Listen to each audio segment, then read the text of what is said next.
আসসালামু আলাইকুম রহমতুল্লাহ। আমার কথা শুনবার জন্য আপনাদেরকে স্বাগত জানাই। মহান জাতীয় সংসদ চলছে, বাজেট অধিবেশন নিয়ে। মাননীয় সংসদ সদস্যরা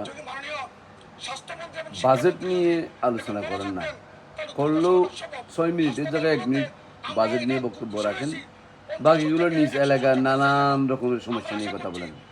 আসলে ভাই, বাজেট অধিবেশনে বাজেটটা পড়তে হবে, বাজেটের মধ্যে ত্রুটি খুঁজতে হবে, বাজেটের সফলতা দেখতে হবে, বাজেটের দ্বারা দেশের মানুষের কল্যাণ কি হচ্ছে না হচ্ছে এগুলো নিয়ে আলোচনা করতে হবে।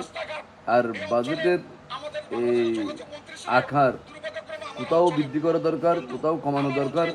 এইসব বিষয়ে মূলত বাজেটের বাইরে আলোচনা না করাই বাজেট অধিবেশনে উত্তম।